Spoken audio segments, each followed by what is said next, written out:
Fala, galerinha animada da toxicologia, bem-vindos mais uma vez ao canal do Tio Mal. Aquele canal que você entra hoje, você fica aqui porque você gosta de sofrer. Então, como você adora sofrer, você tem esse masoquismo interno, eu uso toda a minha neurolinguística para convencer você a assistir os vídeos inteiros, com duração aí média de 2 dias por vídeo. Mais uma vez estamos aqui. Esse daqui vai ser o último vídeo da série desse semestre, que é o vídeo sobre avaliação de risco. Então não perca, fica aí e volte depois da vinheta. Tchau! Legal. A aula de hoje então é sobre um tema muito recorrente na toxicologia atual, que é justamente a avaliação de risco. Esses slides que eu vou apresentar para vocês, eles foram feitos já há algum tempo atrás por uma especialista da área, que chama a professora Patrícia Diniz. Ela é toxicologista também e ela é da área de alimentos e trabalha com avaliação de risco, né? Então, como ela tinha esses slides e ela me emprestou, dou os créditos aos slides, obviamente, de quem é o verdadeiro dono deles, né? Então, muito obrigado, Patrícia. Caso você esteja assistindo esse vídeo, se eu falar alguma besteira, você escreve aí nos comentários, por favor. Você também, coleguinha, tá com dúvida? Não entendeu o conteúdo? Põe aí nos comentários, eu costumo responder rápido, quando dá, né? Enquanto o nosso canal não cresce até as centenas de milhares de inscritos, eu vou respondendo à medida que dá. Mas ajuda eu chegar nesses centenas de milhares. Se inscreve aí, clica no joinha. Um abraço do Tio Mal. Bora lá, do que se trata esse assunto? Cabuloso. Obviamente se trata sobre risco. E o que seria o risco? Nada mais é do que uma probabilidade. E quando a gente está falando de risco na área de toxicologia, a gente está falando de probabilidade de um efeito adverso acontecer em um determinado organismo, sistema ou população. Isso em condições específicas devido à exposição de um determinado agente, a qualquer substância, né? Ou seja, o risco ele é função da toxicidade da substância e da forma de exposição. Portanto, a gente pode colocar isso como essa formulinha aí, né? Risco é igual a função da toxicidade e exposição. Legal. Mas a avaliação de risco ela é uma das etapas do que a gente chama de análise de risco, tá?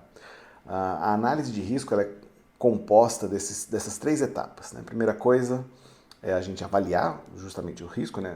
Entender como é que ele pode acontecer, e a gente faz isso, vamos lá, através da análise de dados, da orientação, tudo com uma base científica, né?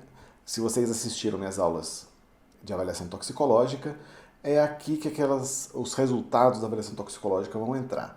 Então, todos aqueles dados obtidos, eles vão acabar entrando nessa parte da avaliação de risco. Mas a análise de risco não é só isso, né? Ela também é o gerenciamento do risco, que envolve a regulação e o controle da substância, né, que a gente tem em questão. E aqui entram as bases políticas, né? Aqui, essencialmente, trabalho no Brasil da nossa amiga Anvisa, né? E também temos a comunicação do risco, que essencialmente também é feito pela Anvisa, mas também visas locais e sistemas de farmacovigilância e afins, né? Mas todo mundo que está trabalhando na área entra nessa parte aqui, né? Então aqui é onde a gente tem a troca das informações entre as partes envolvidas para que a gente possa comunicar o risco de acordo. Legal. Então, como a aula de hoje é sobre avaliação de risco, eu vou falar sobre uma daquelas 3 etapas, exatamente, onde mais a gente acaba entrando, nós como farmacêuticos, toxicologistas, tá? Não que não possamos trabalhar nas outras áreas, mas dentro da área de avaliação de risco é um dos principais pontos de trabalho do toxicologista, né? A avaliação do risco ela envolve 4 etapas. A primeira dela é a identificação do dano ou do perigo. A segunda é a avaliação da relação dose e resposta. A terceira, a avaliação da exposição. E a quarta é justamente a caracterização do risco. Uma vez que a gente tem essas 4 etapas cumpridas, a gente pode realizar a tal da avaliação. Como é que a gente identifica, né, o dano ou perigo? Aumenta o slide. A gente identifica através dos testes que a gente faz, né? E da literatura, né? Então a gente identifica quais são os potenciais efeitos adversos à saúde humana que estão associados à exposição a uma determinada substância química por várias formas. A primeira delas é a gente entender como é que a molécula atua, né? Como é que a substância atua. Aqui a gente está falando de moléculas individualizadas, tá? Posso falar do produto final? Até posso falar do produto final, mas aí complica um pouco porque vai entrar uma somatória de fatores, né? Mas por enquanto a gente está falando de substâncias isoladas. Então, primeira coisa que importa para a gente saber é se nós conhecemos a relação de da estrutura da substância com a atividade dela, né? Existe essa relação, né? Se existir, fica mais fácil da gente conseguir caracterizar o risco, né? Além disso, temos todos os testes in vitro, que são vários dos testes que eu já falei na aula do Ralph, na aula de avaliação toxicológica 1, na aula de avaliação toxicológica 2. Vai assistindo lá para trás, caso você não tenha assistido. Para aqui agora, caso você não tenha assistido as aulas de avaliação toxicológica, volta lá, assiste, porque senão essa aula aqui para entender vai ser difícil. Além disso, temos os estudos com os animais de laboratório, que foram muito comentados já, e temos os estudos epidemiológicos, que eventualmente existem já com essa substância. Eventualmente a substância já está presente na natureza, ou uma substância onde, por exemplo, houve um acidente alguma vez, a gente tem um dado de exposição por acidente, ou seja, por intoxicações graves e tal, né? E todo e qualquer dado serve para que a gente possa conseguir identificar a realidade do dano, do perigo, né? E aí vem a tal da relação dose-resposta, né? Falamos sobre isso o semestre inteiro, meus alunos de toxicologia, galera que caiu aqui de paraquedas, está assistindo esse vídeo sem ter assistido o outro e não voltou para trás ainda. Isso daqui é algo que a gente comenta desde o primeiro dia de aula até agora o último. Não significa que eu não vou gravar mais vídeo, eu vou gravar mais vídeo sobre outros assuntos. E tem as aulas que ficaram faltantes ainda desse semestre que eu não consegui gravar, né? Que foram as aulas que eu mandei para os meus alunos, as aulas passadas, sem edição, sem nada, estava tudo um terror. E eu ainda vou regravar essas aulas, né? Vamos lá. Existe uma curva desse tipo, que é uma curva de distribuição normal, se vocês observarem, onde necessariamente eu vou ter respostas diferentes à mesma dose do xenobiótico. Como assim? Significa que sob a mesma dose as pessoas respondem de forma diferente. Ah, é? É. Uma quantidade pequenininha, constituída de indivíduos resistentes ao determinado xenobiótico hipotético que eu estou falando, e vão ter um efeito mínimo, certo? Um efeito intermediário, um efeito mediano, a gente vai encontrar na maioria dos indivíduos que tem uma resistência normal, né, à substância, e alguns indivíduos são super sensíveis e vão sofrer o efeito máximo associado àquela dose da substância. Como essa distribuição existe dentro da população, a gente chama isso de variabilidade intraespécie, certo? E isso tem que ser levado em consideração sempre que a gente pensa na avaliação do risco. Por quê? Esse indivíduo aqui, ó, que é o indivíduo sensível, ele é o que tem mais que ser protegido, certo? Ou seja, eu tenho que buscar uma dose ótima de exposição, ou seja, aquela dose que não vai causar efeito em ninguém, me baseando no indivíduo sensível, não no indivíduo resistente, para que a gente tenha o máximo de proteção à saúde humana. Vou mostrar aqui para vocês agora um outro slidezinho que é bem legal. Que fica fácil de entender a relação das outras aulas com o que eu estou falando aqui hoje para vocês. Portanto, se você não assistiu às aulas de avaliação toxicológica, vai ser difícil, certo? Legal. Mostrei para vocês, nas aulas passadas de avaliação toxicológica, os estudos com animais, certo? Lembra que eu falei para vocês que a gente buscava o NOAEL? Ah, professor, eu não sei o que é NOAEL. Tá vendo? Tinha que ter assistido a aula anterior. NOAEL é aquele nível onde eu não alcanço ou não obtenho efeito adverso nenhum, certo? E nós temos também o LOAEL. O LOAEL é o nível estudado onde nós temos o menor efeito adverso. Ou seja, é um nível onde já existe efeito adverso, mas ele é o menor, ou seja, acontece numa proporção menor de indivíduos, certo? Veja, isso daqui são os estudos com animais, tá? Então a gente tem lá os estudos onde 100% dos animais apresentam o efeito adverso, né? Aí eu tenho os estudos com DL50 e tal, e veja, as doses vão caindo, certo? E à medida que eu vou chegando mais próximo do NOAEL, o que a gente adota como critério, essencialmente, é de que existe uma variabilidade interespécie, não intraespécies, ou seja, entre a espécie rato, por exemplo, e a espécie humano, que é uma diferença de 10 vezes. Isso é um fator que foi colocado de forma, vamos dizer assim, um tanto quanto arbitrária, mas levando em consideração que eu não conheço nada da substância. Tá? Eventualmente, a gente pode ser mais resistente do que o rato e pode mudar esse fator? Sim. Ou, eventualmente, a gente sabe que a gente é muito mais sensível do que o rato a essa substância por algum dado de literatura, sei lá. Eu posso aumentar de 10 para 100, por exemplo, esse fator de incerteza? Posso, certo? Isso tudo aqui faz parte do estudo de análise de risco, certo? Portanto, vamos lá. Se eu considero que o NOAEL é o nível onde eu não tenho efeito nenhum no rato, certo? E eu tenho um percentual aliás, um fator de incerteza de 10, que seria, ou seja, o indivíduo médio humano teria 10 vezes mais sensibilidade à substância do que o rato, certo? Massa. E aí, veja, a gente ainda tem um outro fator de incerteza, que é baseado na variabilidade intraespécie, ou seja, daquela curvinha que eu mostrei no slide anterior, da nossa variabilidade. E aí a gente usa um outro fator de 10, que pode ser menor ou pode ser maior, dependendo se a gente souber que a população varia muito pouco em relação a esse efeito, ou não, existem indivíduos que são muito mais sensíveis e que esse fator tem que ser aumentado. Portanto, com base em dados de literatura, eu posso mudar esse fator também? Posso. Mas o que eu quero que vocês entendam é que existe uma forma média de cálculo disso, tá? Que seria a divisão do NOAEL por 10, que seria a diferença entre ratos e humanos, e depois por mais divisão de 10 de novo, que seria a variação dentro da espécie para que a gente possa proteger o indivíduo mais sensível, certo? Portanto, a gente vai considerar que a dose que não deve causar efeito nenhum na gente, uma dose que tem pela média, né, uma dose cujo fator de incerteza é de 100, certo? 10 vezes 10, que é as duas divisões que a gente vai fazer. Portanto, nós vamos considerar como o nosso IDA. O que é o IDA, professor? Volta aqui.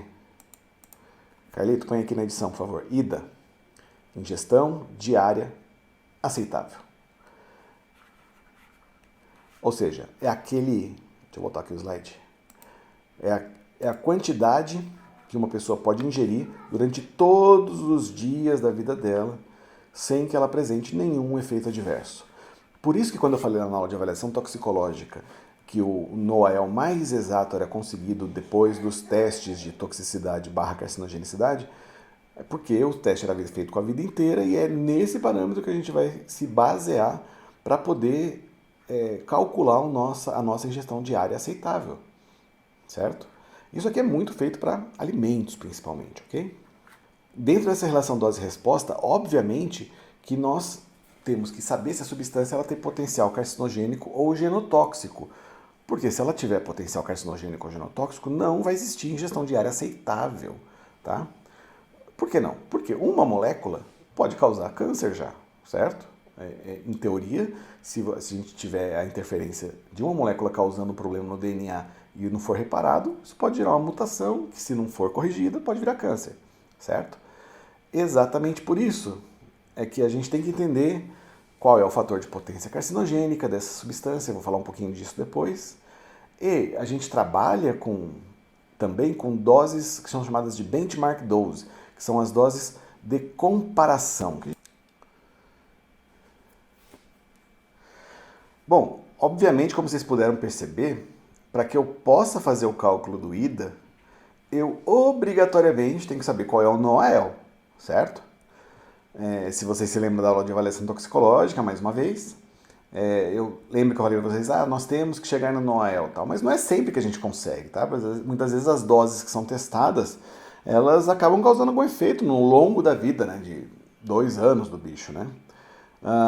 Por isso que existe e veja, uma vez que se a gente encontra o NOAEL, todo o resto da curva ele fica ignorado. Ou seja, todo o cálculo que foi feito para chegar nesse NOEL, ele acaba usando só esse valor, e aqui tem uma curva bonitinha, né? Mas imagine vocês que de repente essa curva aqui ela é bem mais achatadinha que assim, e de repente ela começa a subir. E se ela entendem que são curvas completamente diferentes e que têm características diferentes? Ou seja, eu teria doses, vamos supor que fosse nesse exemplo que eu dei, as doses poderiam ir crescendo, crescendo, crescendo, crescendo, que só ia realmente causar efeito numa certa quantidade da população com uma dose muito absurdamente alta, né? Não é sempre que a gente tem essa curva bonitinha do jeito que está aqui. Aliás, na minoria das vezes. Um outro parâmetro que a gente pode usar quando a gente não consegue chegar no NOEL é o tal do benchmark dose, que eu falei para vocês, que é a dose de comparação. Né? Esse benchmark dose, ele usa um dos valores, pode ser o valor onde teve efeito adverso, tá? Em 1%, 5%, 10%, tá? E baseado nesse valor, é que aí você vai aplicar os fatores de incerteza, o fator de variabilidade entre espécie, para que a gente possa ter, aí não vai ser chamado de IDA, tá? Vai ser vai ser o que a gente chama de BMD, ou Benchmark Dose, que é uma dose de comparação, ou seja, uma dose onde eu sei que vai ter um mínimo de efeito adverso no animal, ok? E obviamente quando a gente trabalha com Benchmark Dose, a gente está falando de coisas um pouco mais palpáveis, né, de concentrações onde a gente vai entender um pouco melhor quando é que pode ter um efeito adverso ou não, ok? Porque aí a gente vai estar lidando com concentrações mais reais, né? Às vezes o pessoal, para chegar no NOAEL, acaba usando uma dose que é tão irreal, tão irreal, tão irreal, que para que a gente possa se limitar ao IDA, não dá para se expor a nada que seja contaminado com aquela substância, né? E muitas vezes isso não é necessariamente real, né? Legal. Como é que a gente avalia a exposição, então? A exposição é outra equaçãozinha, ela é uma equação que correlaciona a concentração do xenobiótico de interesse vezes o consumo, ou seja, o quanto que a gente ingere daquilo ali, dividido pelo peso corporal. Ah, então essa é a exposição? Isso. Então eu quero saber quanto que eu vou me expor a uma determinada substância, dependendo do tipo de exposição, está colocado como consumo, porque é pensado para alimentos, tá? Mas essa exposição, esse consumo, ele pode ser substituído por exposição pelas vias respiratórias, sei lá, tá? E o peso corporal. Se a gente for pensar no alimento, por exemplo, seria a concentração do pesticida no alimento. Estou dando um exemplo já aqui, né? Que aí a gente sabe quantos microgramas por quilo, por exemplo, tem daquele pesticida no alimento, porque a gente analisou. E aí eu quero saber quanto desse alimento que as pessoas ingerem por dia ou quanto que eu vou ingerir por dia, certo? Aí eu vou dividir pelo meu peso corporal. Pô, daí não vai dar nada, porque o meu peso corporal é muito grande. Brincadeira. Não é brincadeira que o peso corporal meu é grande, mas é brincadeira, obviamente, que a gente vai usar o meu peso corporal, né? Isso aqui é feito com bases em médias populacionais, né? Legal. Então, a avaliação da exposição, ela pode ser feita baseando-me na concentração, no consumo e no peso corporal, certo? E como é que eu vou determinar essa concentração da substância no alimento? Tem várias formas. Né? Vou pegar o meu alimento e vou levar no laboratório? Ok, mas aí eu estou fazendo uma avaliação da minha exposição, certo? Existem vários estudos que podem ser feitos para isso.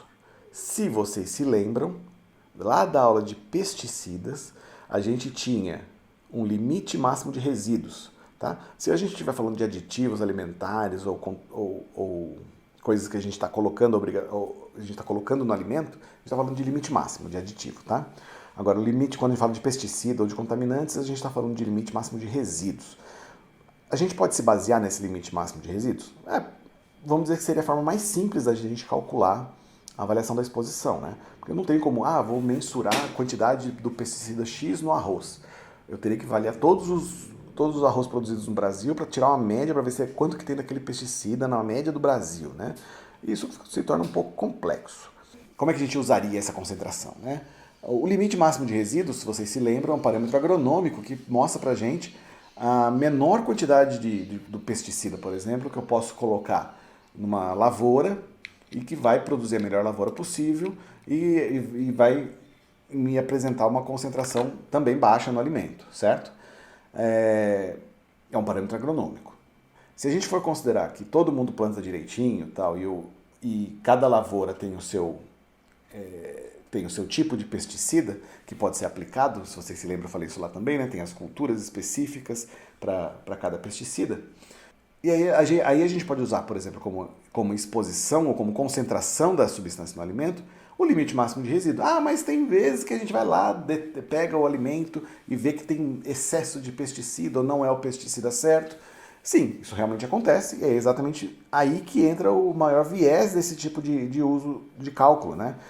Apesar de ser o mais fácil e mais simples, é também aquele que é mais enviesado pela falta de vigilância, né? E pelo uso incorreto de pesticidas ou mesmo da presença de contaminantes, certo? Outra forma da gente evitar esse tipo de viés é a gente usar os estudos de monitoramento que são feitos pelos laboratórios centrais nos estados. Esses estudos de monitoramento, eles trabalham com amostragem aleatória, né, ou mesmo amostragem específica. Eles vão pegando alimentos no decorrer do ano, eles vão até os mercados, as feiras tal, e recolhem esses alimentos e levam para o laboratório e fazem a determinação dos pesticidas que tem ali, por exemplo, ou dos contaminantes, ou dos aditivos, ou de qualquer coisa, né?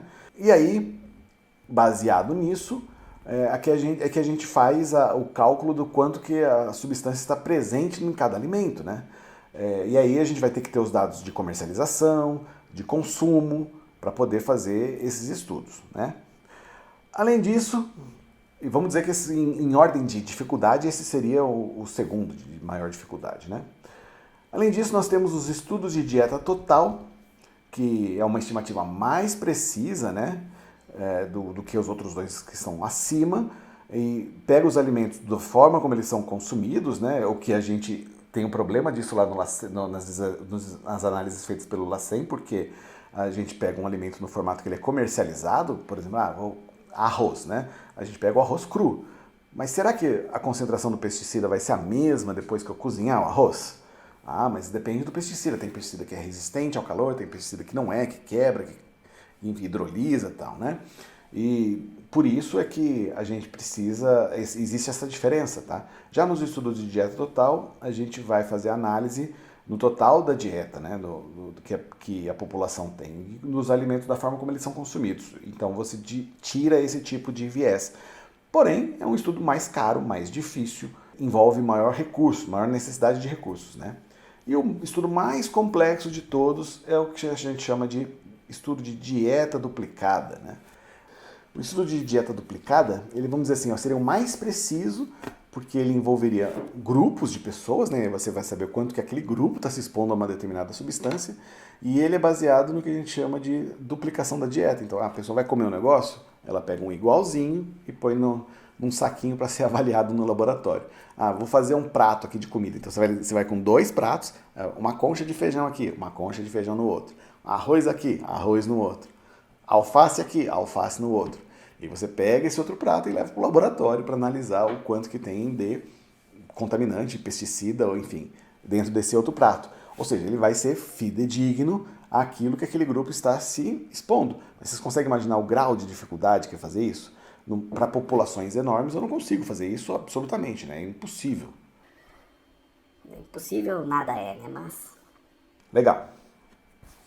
Para eu avaliar a concentração de um resíduo no alimento, vocês já devem pensar o seguinte, que laboratório é esse que consegue fazer essas análises, né? Primeiramente, existem um monte de variáveis envolvidas nesse processo para avaliação da concentração da substância no alimento, e o primeiro e mais importante, talvez, deles é o critério de amostragem, né? Se a gente for pensar, vamos pegar um exemplo clássico aí, né, de amostragem como crítica. Eu quero determinar micotoxina em amendoim, por exemplo. Os amendoins são grãozinhos, né? Eu posso ter, dentro de 1 quilo de amendoim, eu posso ter 2 grãozinhos contaminados e o resto não. Aí na hora que eu vou fazer a amostragem desse 1 quilo, eu vou e pego uma pazinha e não pego nenhum dos dois. Aí eu falo, esse amendoim não tem micotoxina.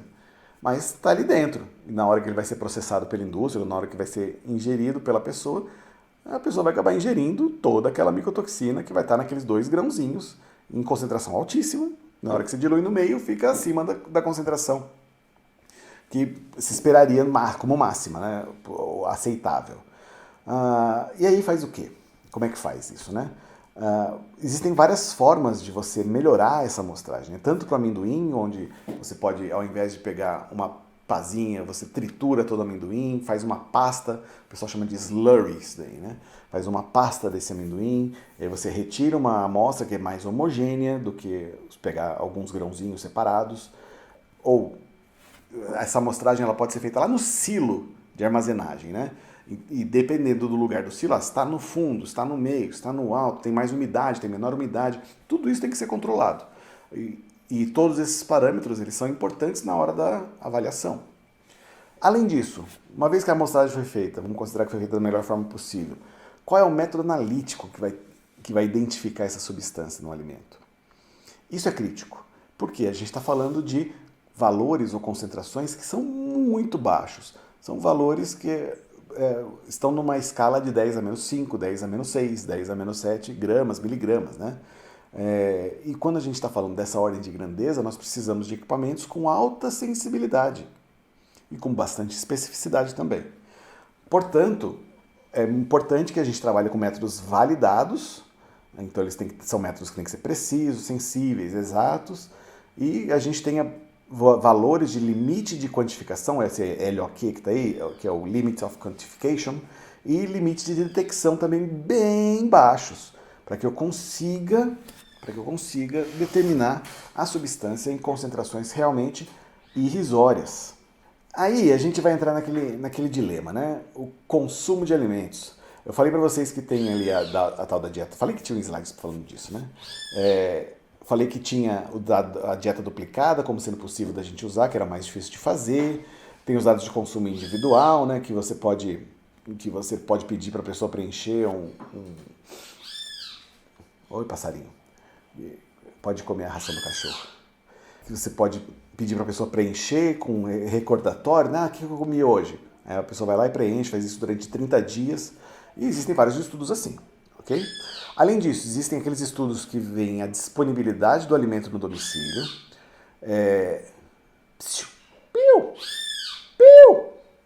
Só que esses estudos, eles, vamos dizer assim, eles chegam, a pessoa chega na casa, o pesquisador chega na casa da pessoa e fala assim, abre seu armário aí pra mim, sua geladeira. Aí a pessoa vai lá e fala, conta aí quanto de arroz tem, quanto de feijão tem, bolacha, alface, rúcula, tomate, tarará, e a pessoa vai lá e preenche.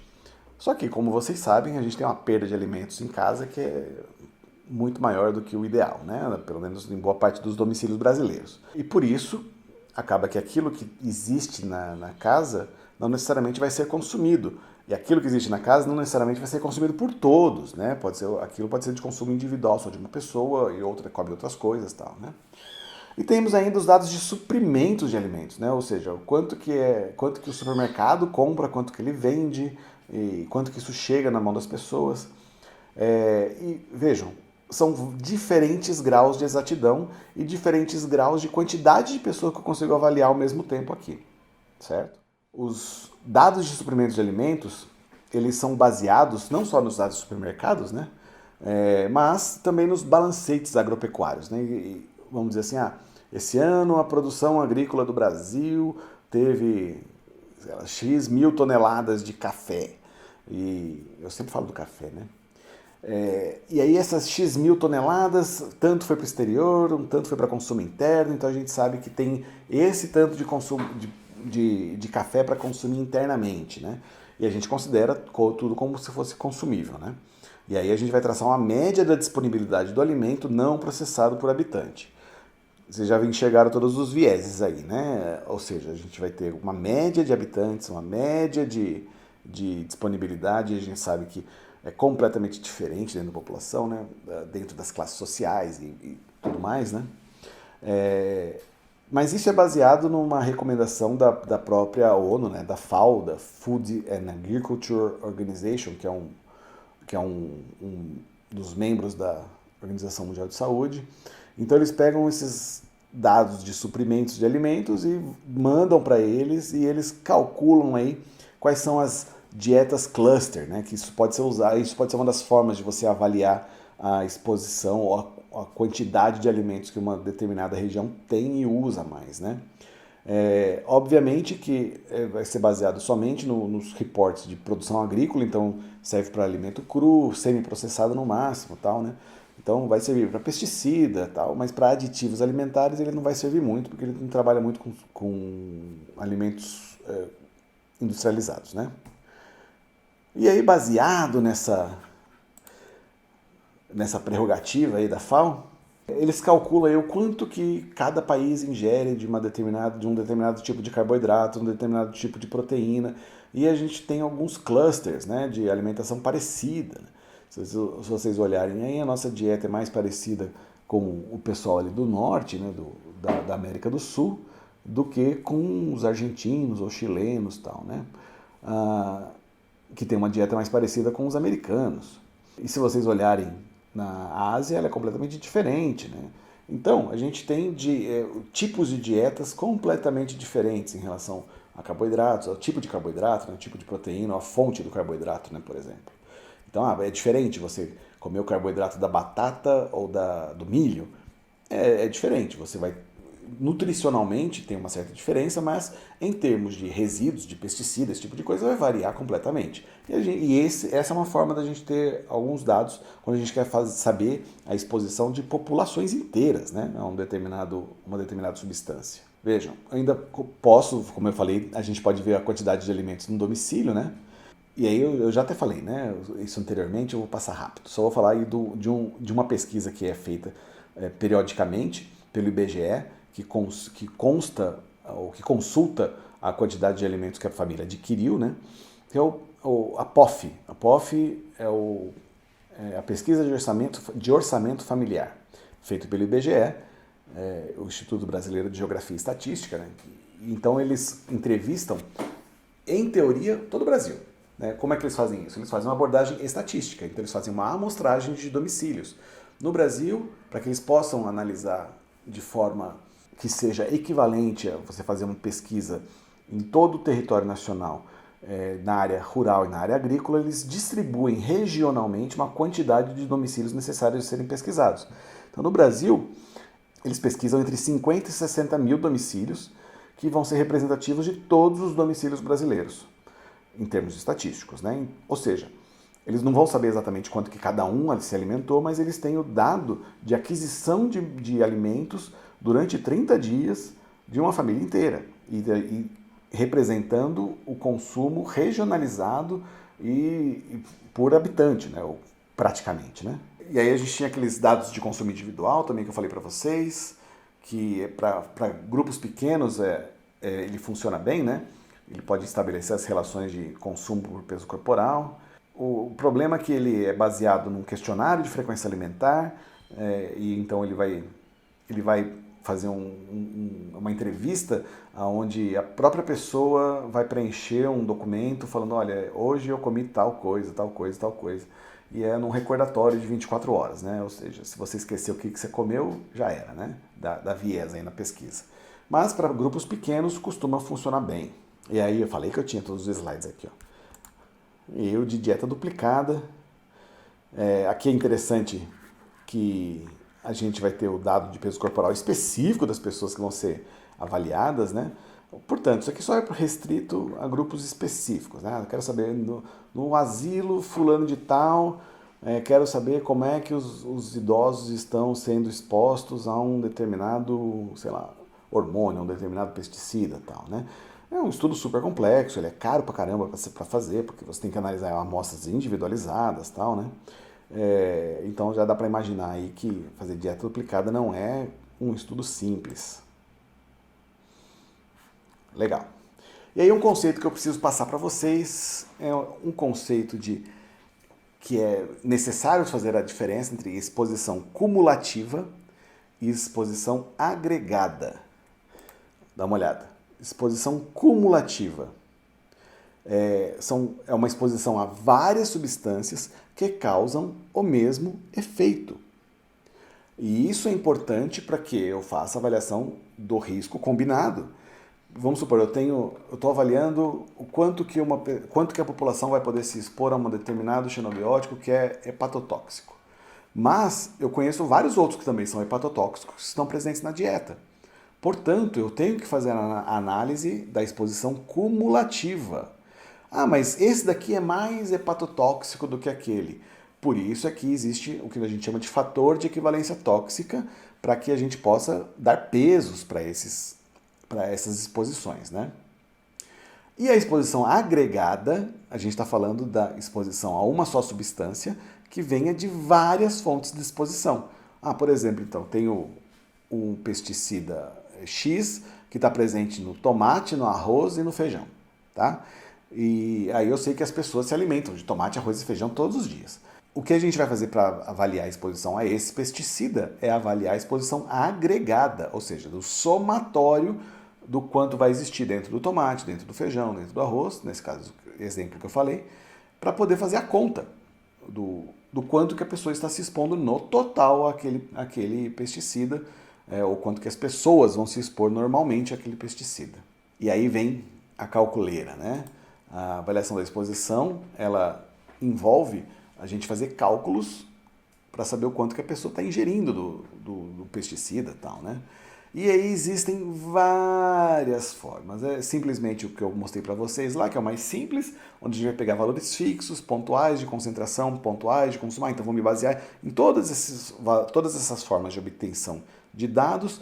Eu vou pegar esses valores pontuais de concentração, e aí eu vou encontrar, por exemplo, o dado do LACEN, vou tirar uma média das concentrações do pesticida que eles pegaram nas amostras deles, e vou ver quanto que as pessoas comem pelo dado lá do POF, por exemplo, da POF, e vou usar esses valores fixos, né? Então, eu consigo calcular de forma rápida, de forma simples, e vou considerar todo mundo como se tivesse o mesmo peso corporal, como se todo mundo se alimentasse mais ou menos da mesma forma, né? E considerar também que todos os alimentos que a gente sabe que deve ter aquele contaminante, aquele pesticida e tal, eles vão estar com a mesma concentração. Por exemplo, quando eu uso o limite máximo de resíduo, a gente está considerando que todos têm a mesma concentração, certo? Essa forma, vamos dizer assim, é a forma com a maior quantidade de erros atrelada, né? Mas é a forma, vamos dizer assim, talvez mais conservadora, e é importante para um diagnóstico inicial, para a gente saber se a gente está muito longe da segurança ou não da exposição àquela determinada substância química. Ainda, o que nós temos é o chamado modelo probabilístico. Aqui é que a porca torce o rabo. O modelo probabilístico, ele se baseia nas distribuições, tanto de concentração da substância no alimento, como nas distribuições do consumo. Então significa que eu vou ter um universo de distribuição das concentrações do xenobiótico no alimento, em miligramas por quilo, miligramas do xenobiótico por quilo de alimento, ou seja, eu vou ter uma distribuição, certo? E aí eu também vou ter uma distribuição do consumo. Então eu vou ter gente que come muito pouco, gente que come muito e a maioria que come na média, certo? E isso em gramas do consumo do alimento que contém essa substância por quilo de peso corporal. Então aqui esse dado aqui ele já está corrigido para o peso corporal do indivíduo? Sim. Por isso que nos grupos menores dá para fazer esse modelo probabilístico e fazer com que ele seja exportado para populações maiores, tá? Esse modelo probabilístico ele vai cruzar essas duas curvas, certo? Então ele vai cruzar as curvas de concentração com a curva de consumo. Esse cruzamento, e isso aqui não é simples de fazer, tá? Tem modelos estatísticos próprios para fazer isso. Ele vai gerar várias dessas curvas, e as curvas que mais se sobrepuserem vão ser as melhores curvas de distribuição de ingestão de miligramas da substância por quilo de peso corporal, certo? E aí eu vou ter aqui a probabilidade de 99,5% da população, o quanto que ela vai ter ingerido. Eu posso calcular isso com o grau de confiança que eu quiser, né? Por isso, mas a gente acaba usando na prática real, que a gente não tem acesso a muitos desses dados, a gente vai fazer a avaliação da exposição por essa continha aí, ó. Ingestão é igual a um somatório, esse símbolozinho aqui de somatório, para você que não lembra aí do ginásio, do ensino médio. O somatório, o que é o RI, o que é o CI? Ah, RI seria a presença da substância no alimento, certo? E C é de consumo. Que a gente tem mania de falar de C igual concentração e aí pifa tudo, né? Na hora que a gente olha para essa fórmula. C é o consumo. R é o quanto que tem do xenobiótico no alimento, certo?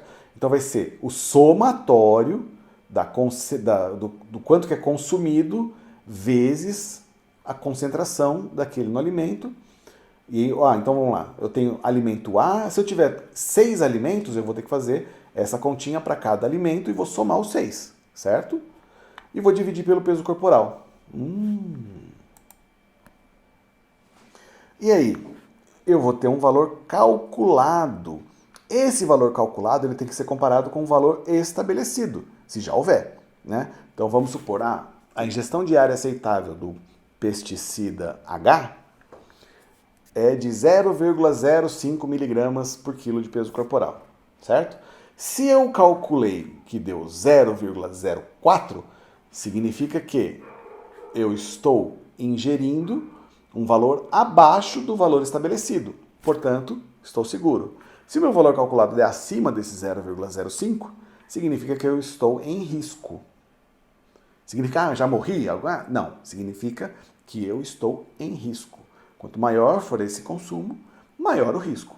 Isso, portanto, para substâncias não genotóxicas. Lembra que eu falei que para substância genotóxica era mais, a gente não tem ida, né? Para substâncias não genotóxicas, a gente vai fazer então o somatório da ingestão, que nada mais é do que aquela continha que eu falei para vocês, o consumo vezes a concentração, dividido pelo ida. Então a gente vai pegar a gente vai pegar todas as ingestões, né, que é essa continha que eu falei para vocês, e vamos somá-las, certo? E a gente vai dividir pelo ida. O ida que já for estabelecido, né? E aí ele vai fazer, por exemplo, no caso que eu falei para vocês, se for, eu ingeri 0,04 e o ida é 0,05, então 0,04 dividido por 0,05, por que eu pego números tão difíceis da gente fazer as contas? 0,4, 0,05 vai dar 0,8. Será que eu acertei? Acertei. 0,8 e vou multiplicar por 100, vai dar então 80. Ou seja, eu estou ingerindo 80% do ida. Então não estou em risco, porque eu só vou estar em risco quando estiver acima de 100% do ida. Certo? Para substâncias carcinogênicas e genotóxicas, aí a gente vai trabalhar com 2 princípios diferentes, ou existem vários outros na verdade, mas esses são os mais famosos, né? Como o ALARA, que é o As Low as Reasonable Possible, ou seja, é um parâmetro que está associado ao quanto que eu consigo eliminar daquela substância que é carcinogênica ou genotóxica do alimento, por exemplo, micotoxinas, tá? Eu não consigo eliminar 100% das micotoxinas de alimentos propícios a terem, mas eu consigo otimizar todos os métodos de produção para que esse nível caia ao menor possível, e a gente vai usar isso como sendo, vamos dizer assim, o limite do que pode existir. E aí a gente pode ter a margem de exposição, né? Que é baseado na referência toxicológica, como esse ALARA, por exemplo, e o quanto que a pessoa acaba se expondo, que é o somatório daquelas coisas que eu falei para vocês, que aí a gente não vai ter o IDA, a gente vai ter a margem de exposição. Então eu não vou ter 80% do IDA. Então eu estou me expondo a 80% da referência toxicológica. Certo? E acho que era isso. Este semestre acaba por aqui para os meus alunos de toxicologia. Para você que é inscrito do canal, que é curioso da toxicologia, segura as pontas que vem muito mais coisa por aí. Esse canal aqui está em pleno crescimento. Vamos divulgar vários outros vídeos. Daqui a pouco a gente vai entrar com séries diferentes sobre outros assuntos. Agora que vamos entrar num período curto de férias aqui dentro da universidade, eu vou ter mais ideias e tempo de conseguir colocar algumas coisas em prática. Vamos tentar fazer algo voltado aí, talvez até para o humor. Toxicologia, humor é um negócio que não combina muito, mas justamente por isso é que vai ser legal. Então, queria que vocês ficassem bem. Obrigado por terem participado comigo desse semestre, dessa longa jornada. Fiquem bem, um abraço para vocês FOI. Fui!